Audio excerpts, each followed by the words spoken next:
Hi, this is Scott Garibay, and today we're going to talk about Dungeons & Dragons 5th Edition and an opportunity it has to reclaim a really important game design factor, which is the ability for the rules to say hard no to players, right? And then give them the opportunity to strive against hard choices, right? So this specifically comes out of Dragonlance. So I recently got a wonderful acquisition. I acquired 7 new Orange Spine Easleys, and one of those was the Dragonlance book. So I'm reading the Dragonlance book, and I am absolutely stunned by the Dragonlance book. So one of the things that you could see with Dungeons & Dragons 5th Edition is every player can do everything with every class and every lineage and every background, right? So every background, every lineage, every class fits together, and they can all be interswapped, right? And at first I kind of was like, I was like, oh, that's really cool. It gives players so many options, right? But when I see Dragonlance and I see how incredibly harsh it is to players and how it becomes a wall that players have to push off of, I'm really impressed with just the hard core choices that the game gives, right? So one of the things that was really fascinating is 5th edition, right? Look at clerics. 5th edition is like says, hey, if you want to be a cleric, you could be neutral or good, and you can worship any deity you want. Oh, and are you an agnostic or an atheist, and would you want to play a cleric, but you don't want your character to have to believe in a deity? You're fine. You don't even have to believe in a deity, right?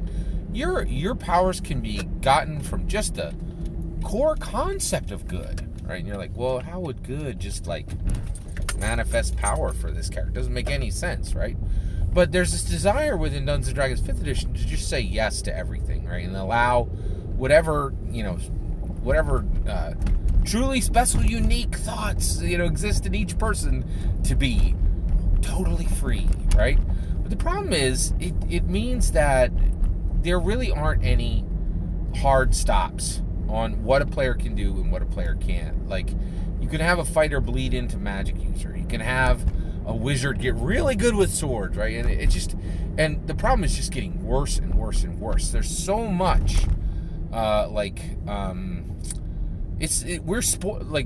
Dragons 5th Edition is just spoiling players, and honestly, it's like the kid who has 2 sets of parents, right, who are no longer together, and they just like get the kid everything, right? And you reach a point where it doesn't matter if you have the PlayStation, the Switch, the Xbox.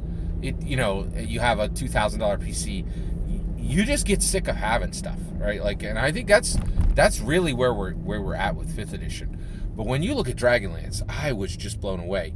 Okay, so Dungeons & Dragons 5th edition cleric is, any deity you want, you're good. You don't want a deity, that's fine too. Anything you want, right?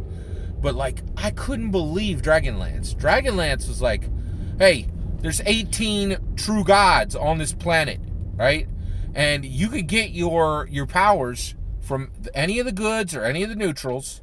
And if you want to play these evil deities, well, you can go, jump in a lake. We really don't care. You can't, right? Then I couldn't believe it. They're like, oh, hey, you got a cleric. This is Dragonlance, and you got a cleric that was in Faerun, and they went through a portal, and now they're in Dragonlance, right? So what's going to happen to your cleric's powers, right? They don't follow any of the true gods here on Dragonlance. They don't follow any of the true gods on Kryn. So what happens to their powers? Do you lose half of your spells? Do you lose a third of your? No, you lose everything. You are a heathen, and you have no power on Kryn. You can't cast a single spell. None of your abilities work. Nothing, right? And I was like, whoa. What? I was like a slap in the face, right? After you've read Dungeons & Dragons 5th edition was like, whatever silliness is in your head and your heart, we're gonna make sure you can do whatever you want with it, right? Like, this is gonna be so flim-flam and so loose that it really don't matter what you pick. It's all gonna be the same pile of nonsense, right? Like, I was like, ugh, right? But this is like, and when I saw it, I was like, whoa, this is incredible, right? So why is this incredible? What would this allow you to do? Well, guess what? If you now have a cleric who has no abilities, you just got yourself a bog standard vanilla class with nothing, right? And I'm like, that is shocking and awesome, right? I love this, a depowered character. Just a complete abandonment of